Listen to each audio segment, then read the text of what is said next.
End news 24/7 सच्ची खबरें देश हित की।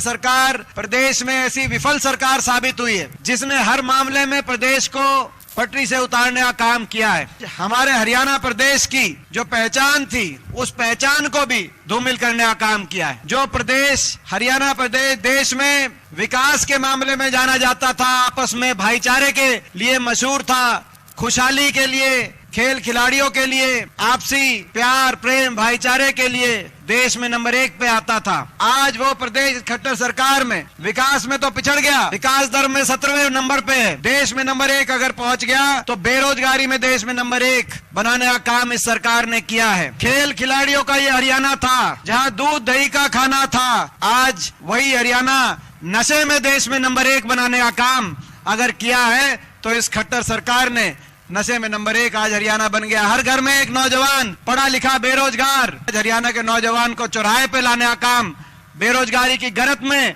लेके जाने का काम किया है तो आज इस सरकार ने किया है। मुख्यमंत्री जी ने कल कहा जहां किसी के साथ अन्याय ना हो, सबको न्याय मिले और कोई अत्याचारी हो तो उसको सजा मिले। मैं पूछना चाहता हूं मुख्यमंत्री जी से, अगर ये राम राज की परिभाषा है तो उस अत्याचारी का क्या हुआ जिन्होंने हमारे देश की पहलवान बहन बेटियों को, जिनको जो है दिल्ली की सड़कों पे की सरकार ने घसीटवाने का जो काम किया, उन आरोपी अत्याचारियों का क्या हुआ?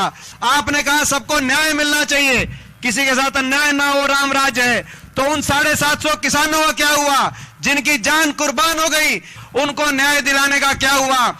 आज आप न्याय की बात करते हो तो हरियाणा के उस नौजवान को न्याय दिलाने का क्या हुआ जो देश में सबसे ज्यादा बेरोजगारी का सामना कर रहा है, लेकिन लिस्टें आती है, लिस्टों में हरियाणा से ज्यादा हरियाणा के बाहर के गैर हरियाणवियों को हरियाणा के अंदर रोजगार मिल जाता है और हरियाणा के नौजवान को बाहर भी किसी प्रदेश के अंदर प्राथमिकता नहीं मिलती और अपने प्रदेश में भी प्राथमिकता नहीं मिलती। HPSC SSC में भर्ती घोटाले, 30 पेपर लीक घोटाले, नौजवानों को उसके चक्कर में उनके भविष्य को बर्बाद करने का आप काम करते हो। नौजवान 5 साल तक इंतजार नहीं कर सकता, इसीलिए कहीं पलायन की तरफ, कहीं डिप्रेशन की तरफ, कहीं नशे की तरफ उसका भविष्य बर्बाद हो जाता है। आप तो 5 साल इलेक्शन के टाइम आपको उनकी याद आती है, लेकिन हरियाणा को आज आप न्याय की बात करते हो। मुख्यमंत्री जी, आपने हर वर्ग के साथ अन्याय किया इस हरियाणा प्रदेश में। ये एक ऐसा प्रदेश है, कर्मचारियों पर को भी लाठीचार्ज, महिलाओं पे भी लाठीचार्ज, जवानों पे भी लाठीचार्ज, इस प्रदेश के अंदर सरपंचों पे भी लाठीचार्ज।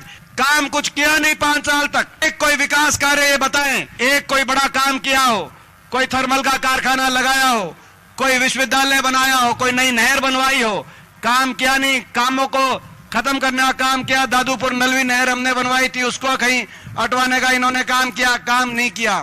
विकसित यात्रा एक शुरू कर दी, इससे बड़ा ढकोसला मैंने नहीं देखा। मैं गांव में गया विकसित यात्रा में, केवल यात्रा में जाते हैं, गांव में फार्म इकट्ठे करते हैं, मगर किसी का समाधान नहीं होता। ये जो गांव में आए, किसी एक को भी मकान दिलवा के गए कि नहीं गए, मैं पूछना चाहता हूं।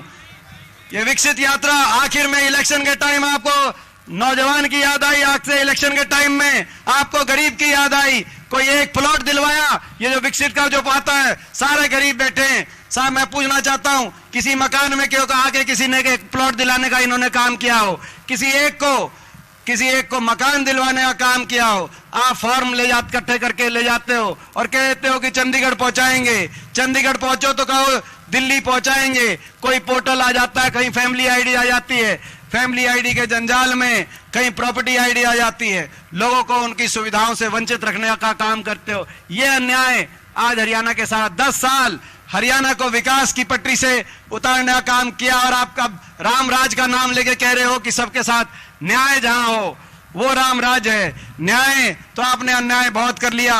अब मैं समझता हूं इस अन्याय का, इस अहंकार का, वोट की चोट से इस अन्याय और अहंकार को समाप्त करने का समय निकट आ गया है। इस बार न्याय हरियाणा में होगा, हरियाणा में परिवर्तन होगा, हरियाणा दोबारा से विकास की पटरी पर पहुंचेगा, हरियाणा दोबारा नंबर 1 होगा।